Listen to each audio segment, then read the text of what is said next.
Oke, waktunya 15 menit.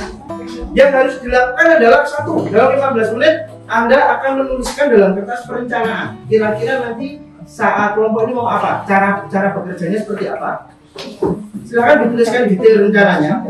Setelah dituliskan detail baru dijalankan. Ada pertanyaan? Oke, kalau ya. Bisa. Ya. Total satu piramida besar. Nanti akan jadi satu piramida besar. Total. Bentuk isinya itu piramida itu segitiga gitu ya. Ya. Yang harus dilakukan adalah satu, membuat rencana. Nanti kira-kira bagaimana caranya. Terus yang kedua, rencana itu dijalankan. Nah, nanti akan kita lihat apakah rencananya berjalan. Kalau yang kurang yang mana? Pertama seperti biasa yang dilakukan SMP, terus dalam perjalanan waktu tiba-tiba ada ide kayaknya kalau gini susah deh, terus akhirnya jadinya dirubah. Dan juga setelah udah jadi kayak gini berubah lagi. Jadinya aja seperti ini. Iya. Tapi saya melihat ini tuh ingat stasiun Tugu. Maksudnya?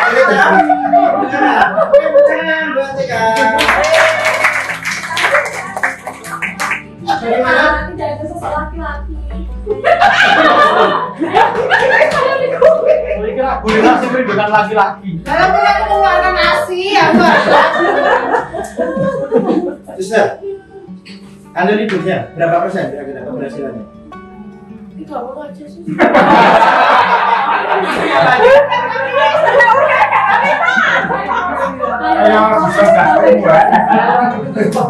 Kalau dari proses yang dilakukan kalian kelompok tadi 90%. Dari perencanaan aku lihat ini kalau tadi nggak dikasih pelanggaran, ya semua pada merujuk ke kita buatnya gimana perencanaannya belum, jadi kalau dari perencanaan sekitar 70. Jadi totalnya berapa?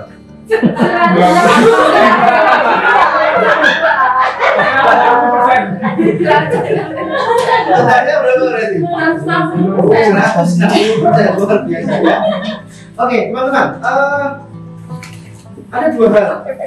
Ada perencanaan, lalu ada eksekusi. Kebanyakan perencanaan itu selalu berubah. Sangat baik apabila perencanaan itu on track. Tapi pasti di tengah jalan yang namanya perencanaan itu pasti ada dinamikanya. Ya. Ini adalah sebuah simulasi kecil bahwa yang direncanakan pun kadang-kadang tidak berhasil, apalagi tidak direncanakan. Nah, menjadi seorang leader, kata kunci yang pertama adalah kita harus mampu mendefinisikan apa itu perencanaan. Jadi perencanaan itu apa sih? Dan ketika kita di atas kertas, semuanya terlihat indah, baik gitu. Tapi ternyata menyusun kartu pun tangannya bentaran.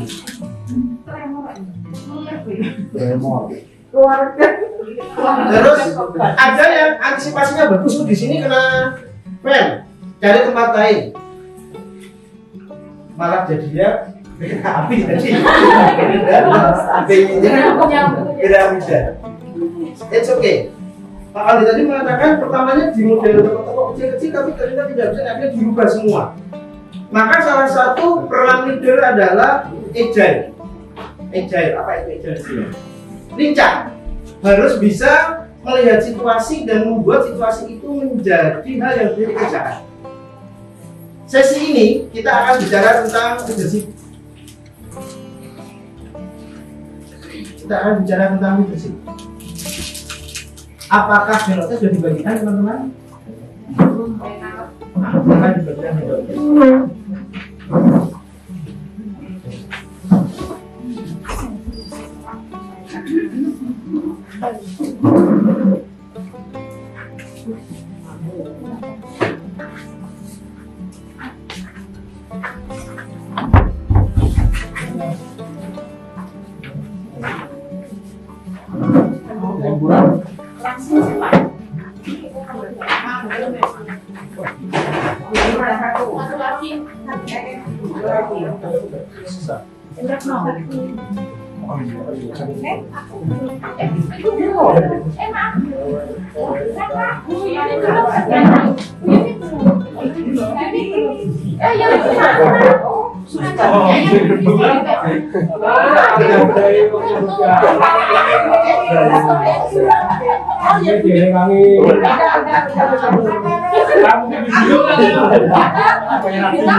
Itu masih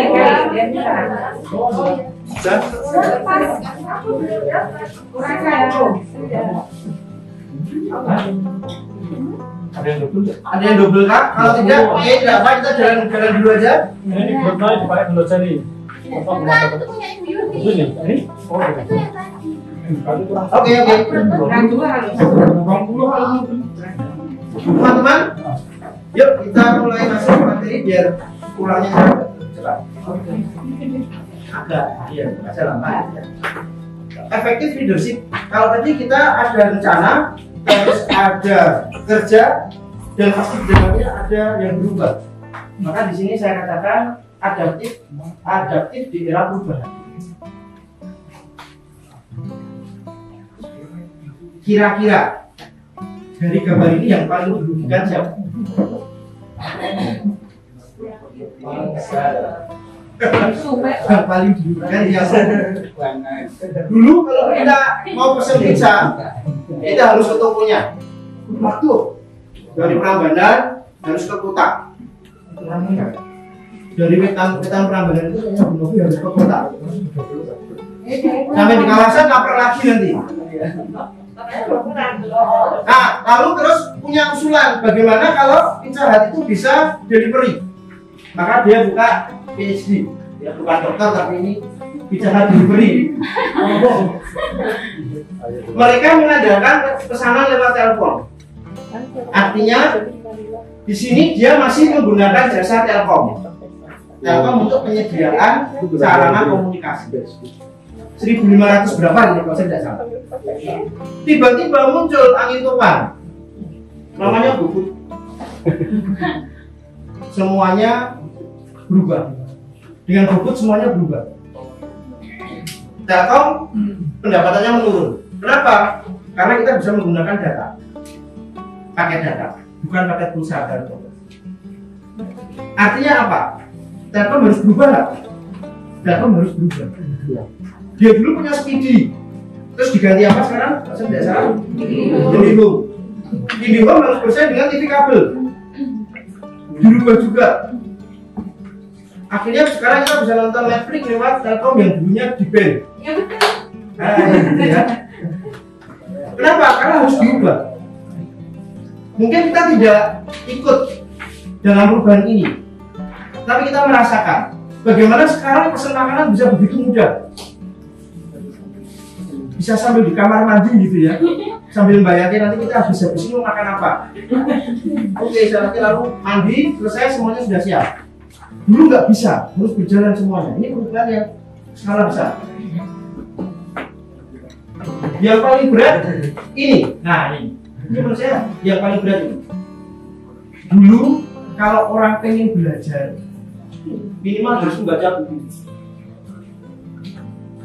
Banyak buku ditulis, baca, ditulis lagi. Tapi ternyata zaman sekarang berubah. Menggunakan apa? Menggunakan PDF. Ya, formatnya format teks PDF. Bisa dilihat di HP, bisa dilihat di laptop. Akibatnya apa kira-kira? Yang paling dirugikan siapa? Orang. Ya, sekarang benar ada yang di Kompas itu ya. Sekarang Kompas juga megah-megah. Megah-megah itu ini susah bernapas.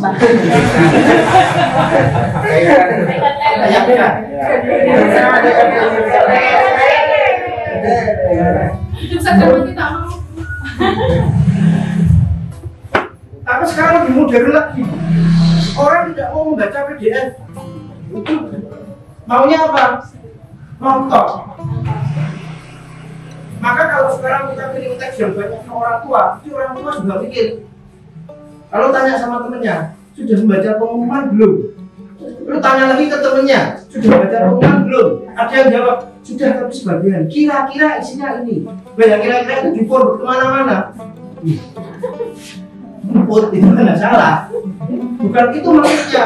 Maksudnya begini gitu. Kenapa? Karena tren tidak bisa kita hilangkan. Kita tidak bisa menyalahkan tren.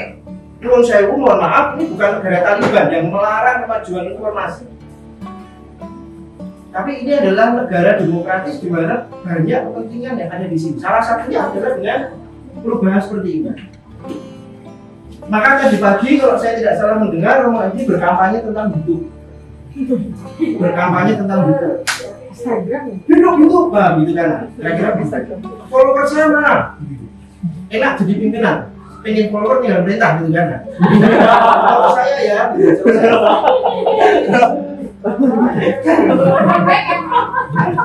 Anda juga tidak salah. Isinya apa tuh? Kan begitu. Kebetulan isinya bacaan. Mending nonton Betejo gitu ya.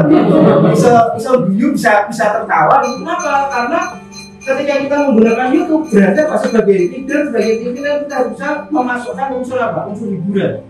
Bahwa informasi yang saya sampaikan bisa menghibur dan bisa menjelaskan situasi. Ini kemajuan. Suka tidak suka kita sekarang menggunakan ini. Sebelum pandemi semua orang senang mengajar. Bahkan jamnya habis pun masih di kelas. Bukan menceritakan tentang apa yang diajar, menceritakan pengalamannya sendiri. Jadi manusia pasca, zaman saya dulu. Nah, zaman terakhir. Ketika harus menggunakan seperti ini, bingung. Mic-nya sudah terpasang, tanya sama temennya, kok suara kurang dulu ya? Gitu. Yang dengar banyak orang, sudah terdengar. Oh iya maaf, kita gitu. Nggak apa-apa.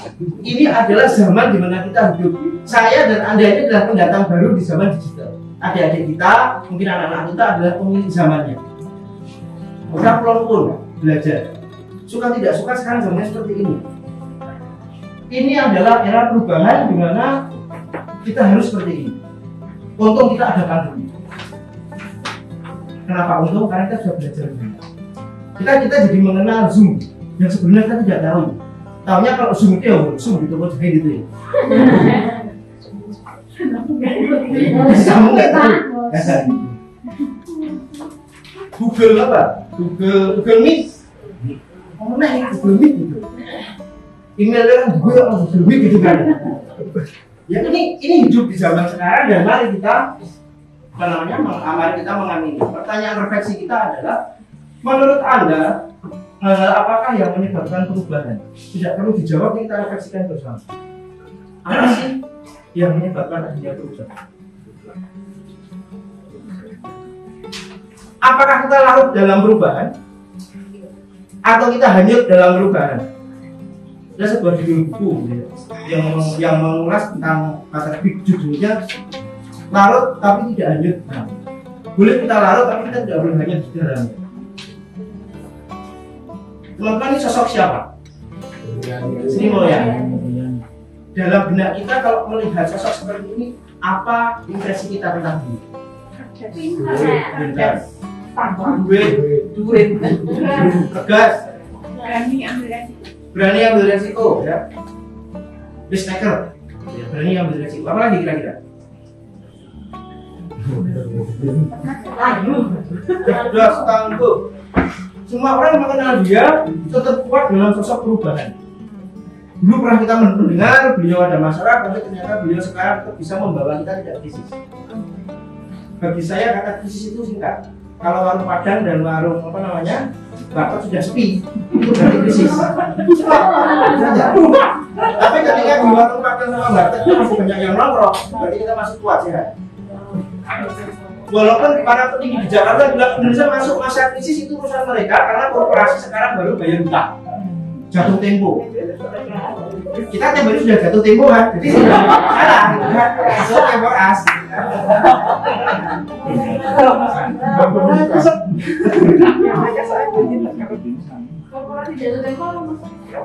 Utang-utang di korporasi kita itu sekarang pada masa jatuh tempo. Wah, ujungnya ini Tahu ini siapa? Nah, ini adalah orang yang memiliki Zoom. Dia dulu tidak menyangka kalau Zoom itu akan seperti ini.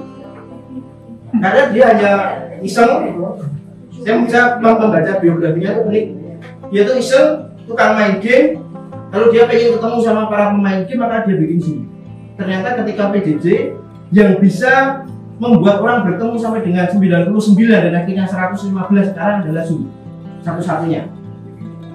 Dia pintar bermain di sini. Nah, kalau yang ini kan kita tahu semua. Kita tahu semua. Ini juga meledak karena dia totalitas. Dia totalitas dalam bermain. Sekarang dia terkenal.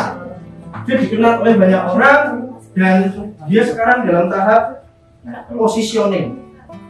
Kamu berani berapa melawan saya? Saya membayangkan kalau teman-teman dari situ punya positioning. Ada orang tua protes, orang tuanya baru ketemu saja, oh ya nggak jadi bu,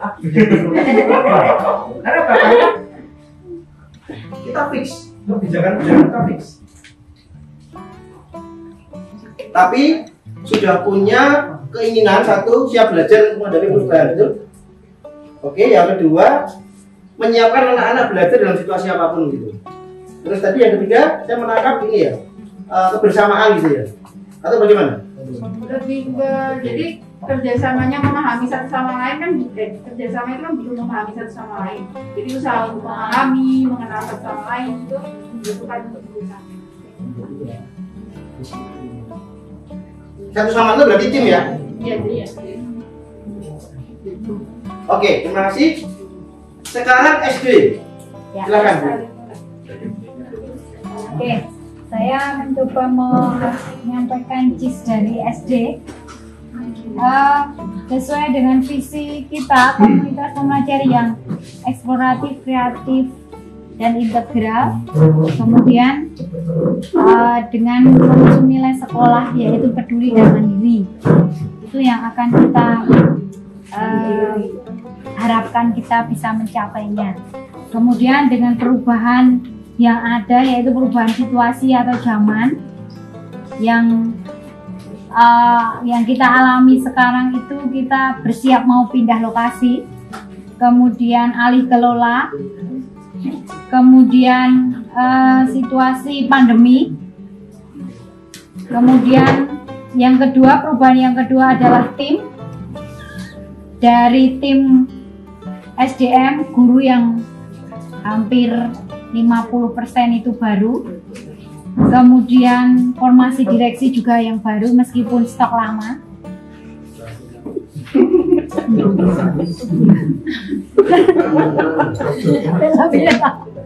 Terus kebijakan-kebijakan yang baru juga. Lalu yang ketiga itu perubahan stakeholder. Di masa yang seperti sekarang ini, masa pandemi ini, ortu yang lebih kritis, banyak ortu yang lebih kritis, kemudian lebih banyak secara kuantitas, artinya kan kita ada penambahan kelas, jadi ada 13 kelas. Secara kasarnya kita hitung satu anak, 2 orang tua, berapa? Bisa dibayangkan betapa riuhnya. Kemudian yang harus kami lakukan itu kita tadi berdiskusi penyesuaian diri pada perubahan dan mengantisipasinya dengan cara yang pertama belajar dan menggunakan teknologi pembelajaran serta sarana komunikasi digital. Lalu yang kedua itu berkomunikasi. Kami direksi ada jadwal teratur untuk rapat. Kemudian kami berbagi peran, lalu pendampingan guru, kemudian evaluasi dan refleksi dari orang tua. Kami ada 3 pertanyaan, tetapi memang kami baru sempat di poin yang pertama terkait dengan CIS-nya atau kenyamanan apa yang memang ada saat ini di SMP. Kami dari direksi tadi mencoba untuk berrefleksi dari yang ada, maka untuk kenikmatan yang ada saat ini, dan ini jujur kami melihat memang dari sisi negatif. Kenapa? Karena kami ingin melihat jelas bahwa apa yang perlu kita tingkatkan dari itu. Maka CIS yang ada di SMP saat ini kami melihat ada 3. Yang pertama, belum membangun relasi dengan warga sekitar. Jadi kami memang pindah di Sorogenen, kemudian juga yang sebentar lagi akan pindah ke Cukuwatu 2, tetapi kami sadar bahwa kami belum membangun relasi dengan warga sekitar. Jadi bisa dibilang masih nyaman dengan kelompok internal yang ada dalam lingkup SMP, belum sampai terbawa keluar. Kemudian yang kedua, kebersihan adalah tanggung jawab orang lain. Jadi masih belum menjadi kesadaran bersama. Contoh misalnya paling simpel aja, ketika rapat itu belum semuanya sadar bahwa udah rapat ini kudu resik-resik kabeh. Ada yang pulang cepat seperti itu. Sehingga kadang ada beberapa yang kemudian ya mau nggak mau harus bersih gitu. Lalu yang ketiga, masih senang dengan zona nyaman.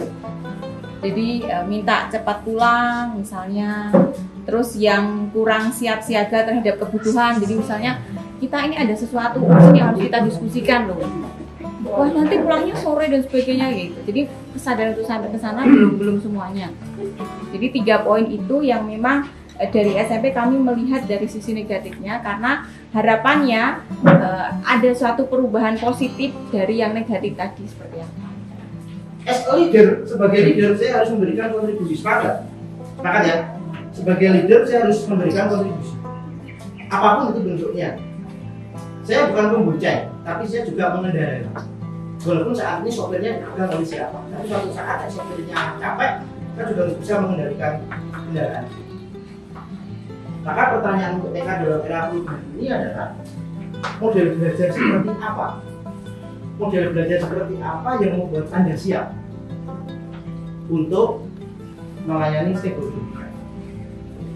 SD ini permasalahan cukup rumit, menurut saya rumit. Bukan sulit lagi tapi rumit. Alih kelola itu kan bukan hanya SD saja yang terlibat.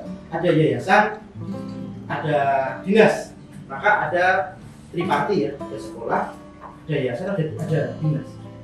Ini juga membutuhkan kelincahan kita, kelincahan kita untuk berkomunikasi dengan mereka agar tidak berhenti di tengah jalan.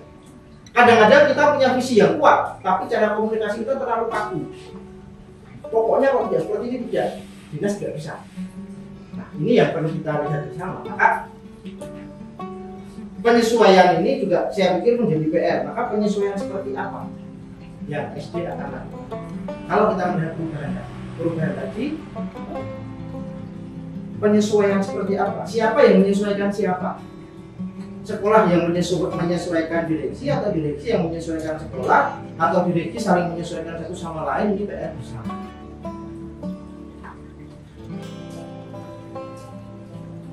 Semoga dipahami. SMP, relasi dengan lingkungan terasa kurang. Mengapa? Karena menurut saya usia SMP ini baru dalam tahap menginternalisasi peran masing-masing. Ini baru angkatan kedua, sebentar lagi kelasnya baru utuh. Ada kelas 3-nya, ada kelas 2-nya, ada kelas 1-nya. Benar ya begitu ya? Sudah 3 ya sekarang. Nah, artinya bahwa permasalahannya sekarang sudah naik. Kalau kita lihat mungkin dulu yang angkatan pertama itu mereka punya permasalahan sendiri dan kita belum sempat keluar karena kita menginisiasi yang di dalam saja dan terus berproses butuh waktu yang lama. Terus masalah tanggung jawab, ini hal-hal kecil tapi mungkin perlu dibuatkan program, ya, perlu dibuatkan program pribadi minimal. Direksi jumlahnya berapa, guru jumlahnya berapa, siapa bisa mengawasi siapa bisa membimbing siapa dan seterusnya. Dengan cara seperti itu mungkin kita lebih bisa efektif. Terus zona nyaman, kayak judul lagu aja. Sembilu dulu. Zona nyaman. Zona nyaman ini bisa kita maknai negatif dan positif. Saya kecenderungannya mengatakan bahwa perubahan selalu terjadi dan teman-teman SMP harus siap untuk lebih agile. Mungkin sangat umum sekali. Kita lanjutkan.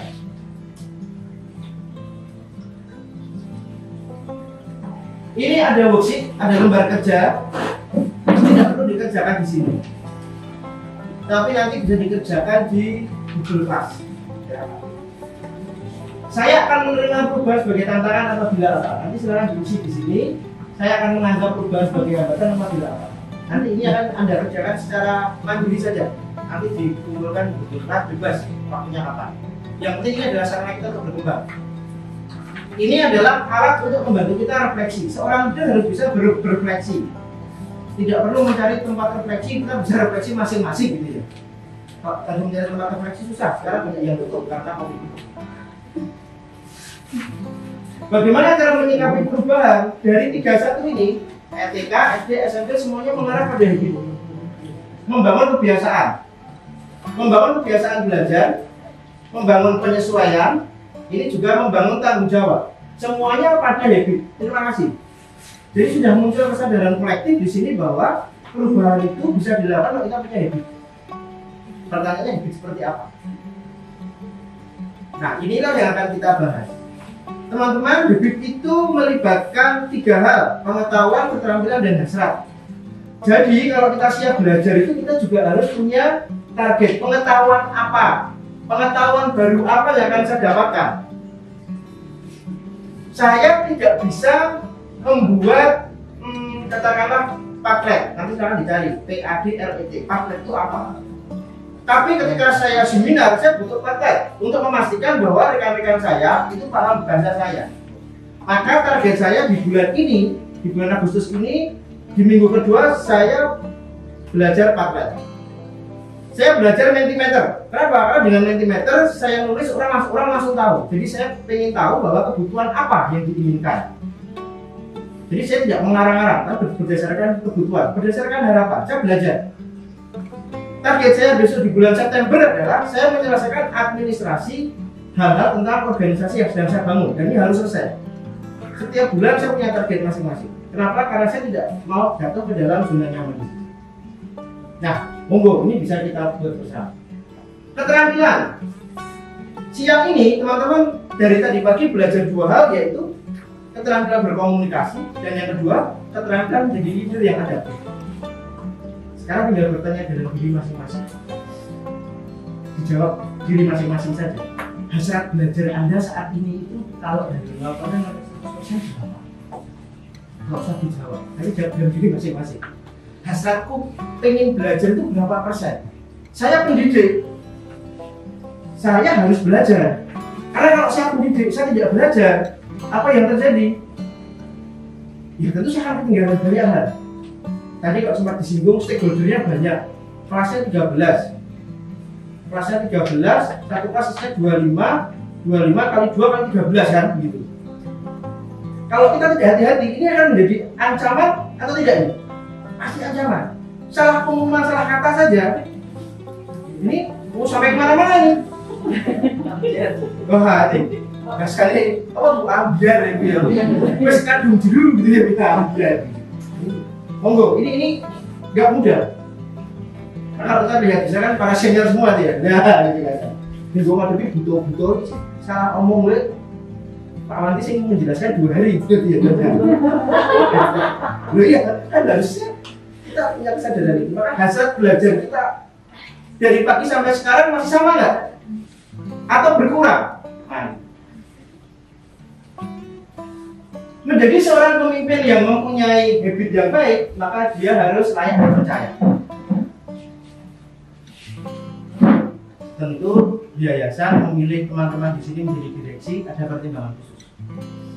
Tidak asal kopean itu ya. Yuk, yang penting mau, ya jisik, ya ini pas KW. Ini semua dicocokkan nggak? Ada pilihannya. Akhirnya itu. Faktor lain adanya itu yang lain belum siap. Kalau itu yang terjadi tidak apa-apa. Banyak di perusahaan itu pemimpin itu yang memang belum siap karena memang nggak ada orang lain. Ketika dia duduk di kursi itu apa yang dia harus lakukan? Dia harus bisa nggak? Harus bisa. Benjut baca sana hajar sini gitu kan. Supervisor itu kan diajar atasan, diajar bawahan, stres, bingung dia video itu terus apa ya dia harus belajar itu, karena kalau tidak nanti ada di sini saya sedikit pengalaman. Banyak dulu saya menerima para milenial. Apa yang terjadi? Diri itu sekali resign, lalu nulis di status atasan saya tidak mengikuti kemanusiaan. Hanya karena dia di review, pekerjaannya tidak sesuai dengan target. Pertanyaan saya simpel, kenapa kamu tidak sesuai target? Apa yang kamu lakukan? Dia sudah merasa sakit hati. Saya tuh S1 loh, masa dibegitukan? S1 sama S2 kan itu urusan kamu. Karena di pekerjaan ini kamu nggak bisa menyelesaikan pekerjaanmu, clear, kayak bilang gitu. Iya sih Pak, tapi saya merasa mengerjakan seperti ini. Nah, kamu melamarnya seperti apa? Ini yang terjadi. Maka saya berharap kita layak dipercaya. Orang layak dipercaya punya dua hal, punya karakter dan punya kompetensi. Kompetensi saya yakin ada semua pasti punya. Kenyataannya masih kompetensinya jelas. Nah, karakter, apa itu karakter? Saya mengambil dari bukunya Stephen Covey, Speak of Trust. Orang dikatakan berkarakter itu kalau orang itu memiliki integritas. Apa itu integritas? Congruence, courage, and humility. Congruence adalah perilaku seseorang yang selalu dijalankan seturut dengan tata nilai walaupun tidak ada orang lain yang silahkan kita sama-sama di sini, saya dan Anda semua di sini berrefleksi diri. Sudahkah kita menjadi orang yang congruent? Atau kita menjalankan aturan kalau ada polisinya? Sama seperti kalau kita punya mobil itu ya, kalau apa namanya seat belt tadi pasangkan bunyi, apa yang kita lakukan? Kita ke bengkel, Mas belum dipateni sini, atau dipateni alatnya. Tolong nih alatnya dibunuh biar tidak bunyi. Kenapa? Hanya kita malas menggunakan seat belt. Apakah kita masih sering melakukan hal-hal yang tidak kongruen? Hanya kita sendiri yang tahu. Maka silakan kita merefleksikan diri. Courage, keberanian untuk memperjuangkan hal-hal yang dicerminkan dalam perilaku seharian. Orang lain bilang walk the talk. Walk the talk. Apa yang diomongkan yang dijalankan. Kalau saya minta kita datang jam 7, berarti saya harus datang sebelum jam 7. Bukan tergopoh-gopoh gitu kan. Gua Pak ingin telat, oh ini macet banget. Nah, besoknya lagi telat, oh gasik tak, bukan? Gasik. Besoknya lagi telat, ini nunggu macam-macam excuse. Kalau kita mau menjadi orang yang berintegritas, no excuse. Mohon maaf ya, saya agak sedikit menekankan ini. Maka biar kita berkarakter, kita integritas, berani nggak? Kita perjuangkan hal-hal benar yang dicerminkan dalam perilaku.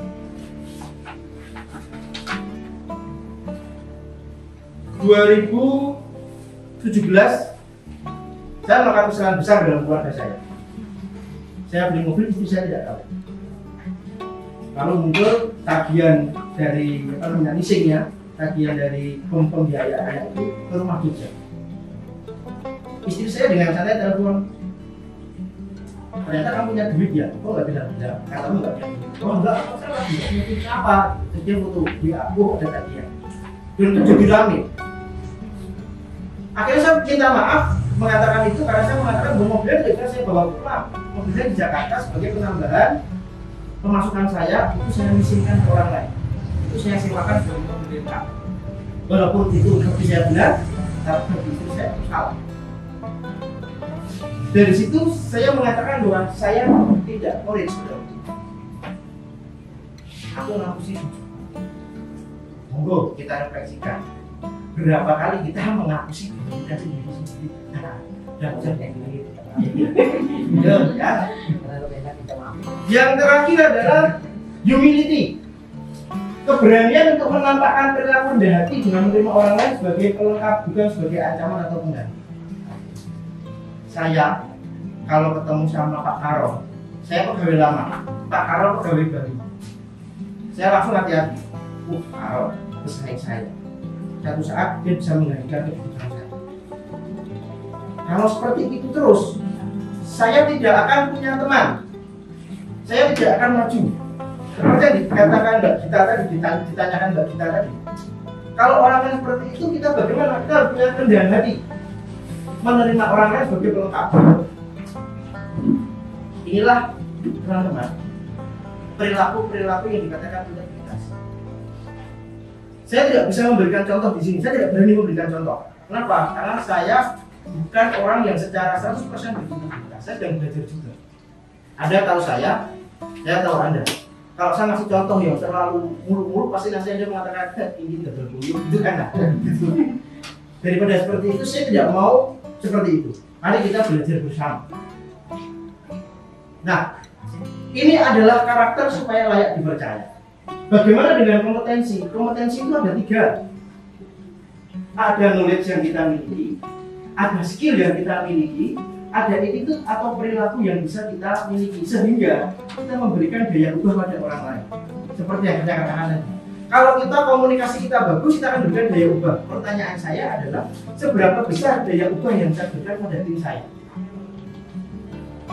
Seberapa besar daya ubah saya sebagai pemimpin keluarga kepada istri saya, kepada anak saya? Atau jangan-jangan saya tidak ada peran sama sekali? Yang orang yang turu-turu karumanan, menurut tidur dan menurut makan sudah. Nah ini rasanya begitu. Apakah seperti itu? Atau saya sebagai pribadi pun tidak punya daya ubah sama sekali? Apa ya orang bilang itu apa? Untuk bawang gitu. Untuk bawang itu anak bawang yang paling kecil. Dipakai kalau bawangnya sudah habis baru dipakai. Kalau enggak dibuang-buang.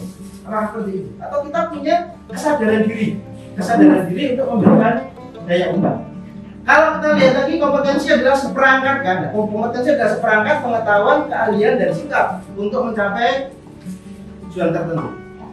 Contoh kompetensi apa? Nyopir. Nah, nyopir kan bukan knowledge, tapi kan keterampilan. Kenapa? Semakin lama kita mengendarai mobil, maka semakin kita itu bisa mengendarai dengan baik. Tapi ada juga yang baru belajar tapi langsung bisa siksa. Sampai pati rapi bisa juga sampai pati rapi padahal tujuannya Jogja sini mau gitu kan, gerakannya dari Kalasan bisa.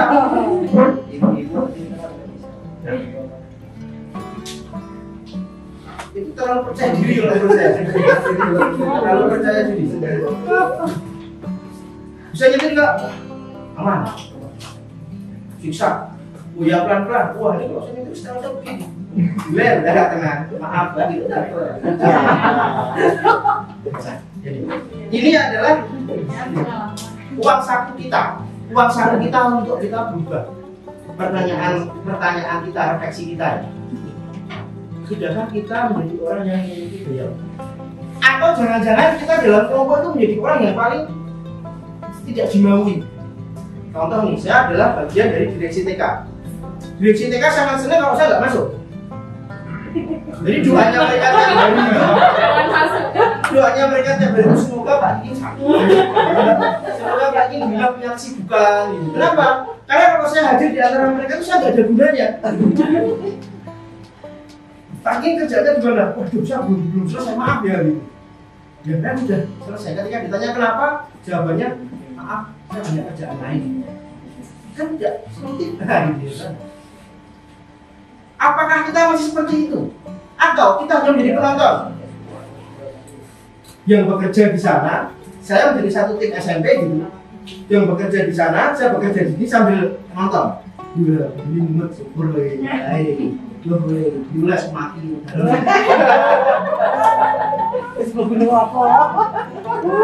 Apakah seperti itu?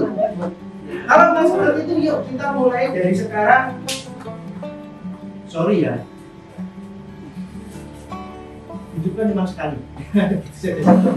Hidup cuma sekali. Sayang kalau kita tidak berikan yang terbaik. Sedikit cerita, saya keluar dari Sumitomo Indonesia bukan dari mudah. Saya melepaskan semua fasilitas, semua gaji, semua apapun itu, dan hanya untuk, bukan hanya untuk ya, tapi saya mencoba untuk menemani ayah saya. Ayah saya tinggal sendiri di Solo, usianya 78 tahun. Dan saya sangat kaget, September 2019 ayah saya kena stroke dan saya ke rumah sakit ke Bretonoyo. Lalu ketika saya pulang ke rumah dulu, saya ambil pakaiannya bapak. Di depan rumah itu ada tulisan, rumah sudah kesepian, yang mau berkomunikasi silahkan menghubungi nomor telepon. Keren kan Pak? Gitu kan? Rumah udah kesepian. Maksudnya apa? Gitu kan? Maksudnya apa? Saya marah pada waktu itu, tapi saya mencoba memahami ayah saya anaknya cuma 2. Saya di Jakarta, kakak saya di Jerman. Terus komunikasinya sama Elang. Elang kalau ditanya punya patah 2 kata. Halo Lang, ya. Belajar apa? Bahasa. Sudah makan belum? Anak-anak sekarang aja. Saya sudah mengatakan kamu sama si Bambu ngomongnya enak gitu. Sudah, terus saya. Nggak salah juga. Nggak salah juga. Saya memberanikan diri untuk resign. Dampaknya luar biasa. Betul, dampaknya luar biasa. Ternyata disekolahkan itu harus bayar juga. Bisa disebutkan harus berapa ratus juta, maka saya harus melunasi ini baru saya bisa keluar. Maka berbahagialah Anda yang di sini belajarnya gratis, gitu kan? Karena saya juga baru tahu saya bisa boleh keluar itu 2026. Padahal 2026 saya nggak mungkin bisa keluar. Kenapa? Dari 2020 sampai 2026 saya pasti di sekolahan lagi kan? Mundurnya lebih lama lagi. Ditunggu sampai tidak produktif baru dipensiun kan begitu. Ya repot. Untung istri saya jualan masker, jadi saya bisa makan. Gitu kan. Dan kita mencintai istrinya gitu loh. Ini yang saya katakan bahwa saya mencoba punya daya ubah. Hidup saya cuma sekali. Kalau saya di Jakarta tidak bisa pulang, bapak saya sakit dan misalnya meninggal pun saya tidak bisa pulang, ini akan menjadi penyesalan bagi saya sendiri. Ya sudah, PR saya sekarang adalah ini caranya saya sekarang sudah memiliki daya ubah yang lebih besar. 3 tantangan kepemimpinan yang berdaya ubah. 1, perubahan itu sendiri. Pertanyaan saya kepada kita semua yang ada di sini, siapkah kita dengan perubahan? Sebentar lagi SMP, SD, TK pindah ke tempat baru. Yang biasanya pisah-pisah, itu sekarang jadi satu. Bisa dibayangkan. Yang paling berkuasa anak-anak SMP itu paling akan melakukan apa? Intimidasi ke SD loh. SD dan TK itu masalah internal. Ngomong ke orang tua, orang tuanya lapor, tadi anak saya diginiin sama si A, si B, si C. Belum selesai, anaknya tidak masuk 2 hari karena takut sekolah. Bahkan saya kesiswaannya hanya duduk manis, diam, terus mau ngapain gitu. Mana dulu yang saya selesaikan? Harus satu tempat yang baru, bahkan saya gemasnya harus ngobrol dengan masyarakat sekitar. Belum selesai, ada undangan dari dinas. Mau orang menang. Terus tujuannya kami di WA. Bersonten bapak-bapak yang pangapunten. Selamat sore bapak-bapak, mohon maaf, saya tidak datang. Masalahnya akan sangat kompleks. Rumah baru itu pasti masalahnya baru. Belum masalah air. Ya kalau airnya lancar. Kalau ada satu toilet misalnya, bisa sama anak SMP gitu, bagiannya SD gitu misalnya. Coba saya tahu jawab. Nah ini aja katanya.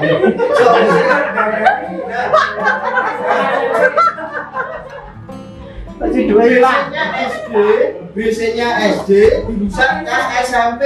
Pertanyaan sopo sih harus jawab.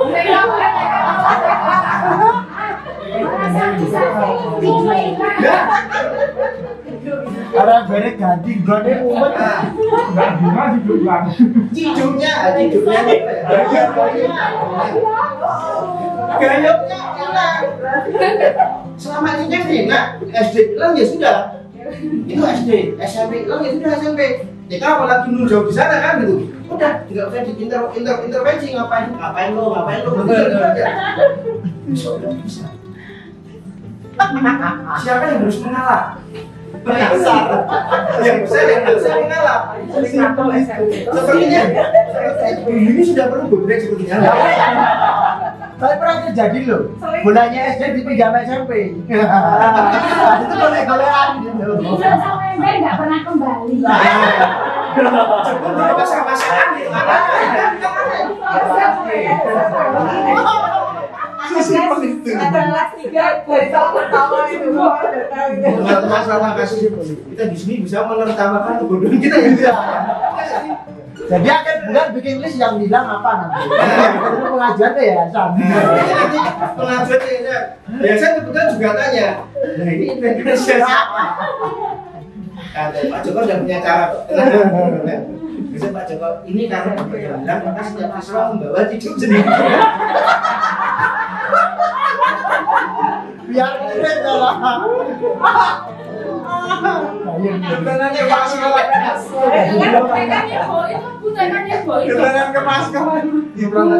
Ini baru satu grup ya. Satu kata tentang perubahan. Dampaknya luar biasa besar.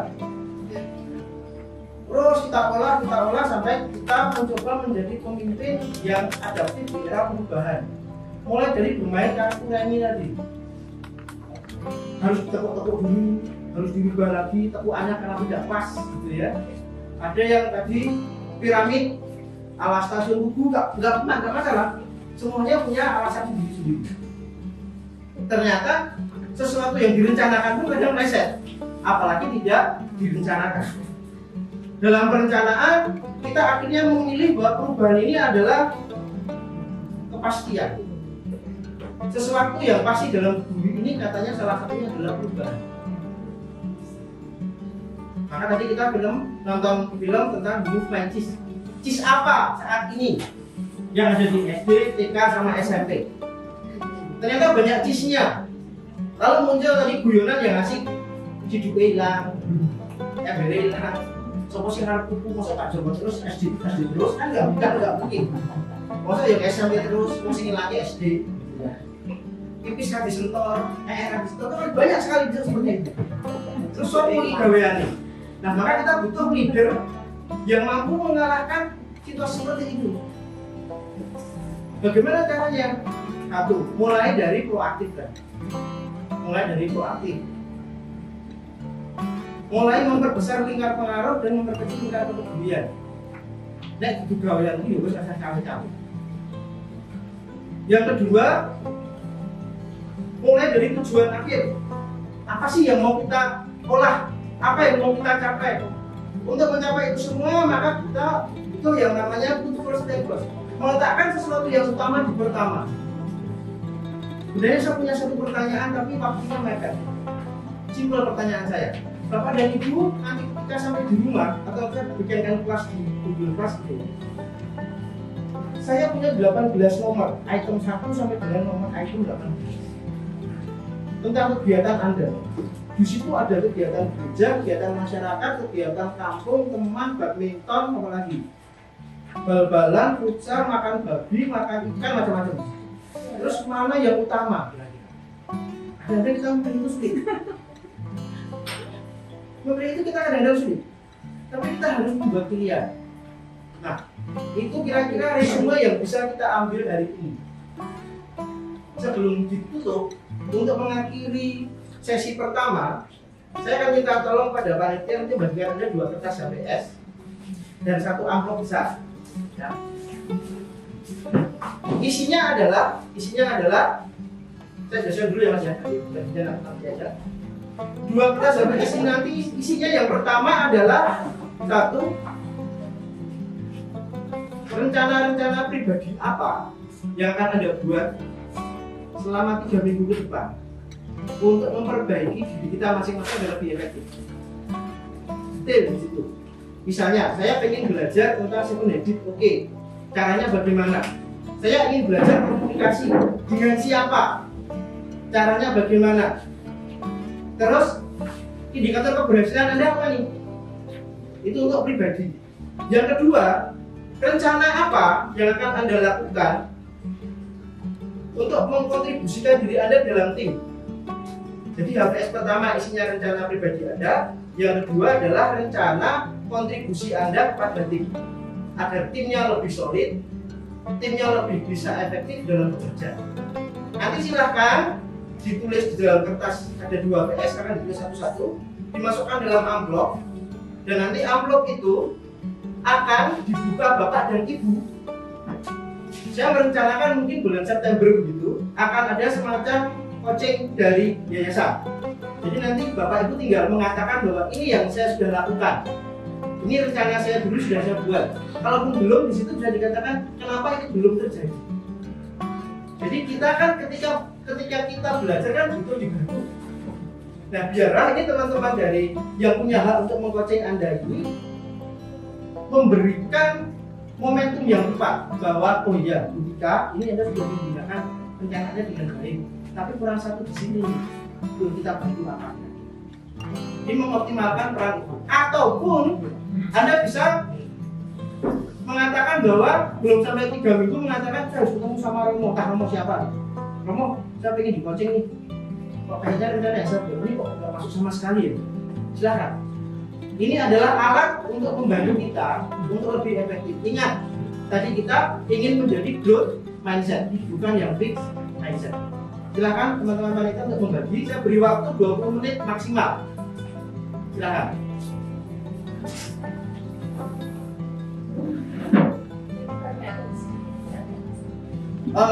Tidak banyak, tidak sedikit ya.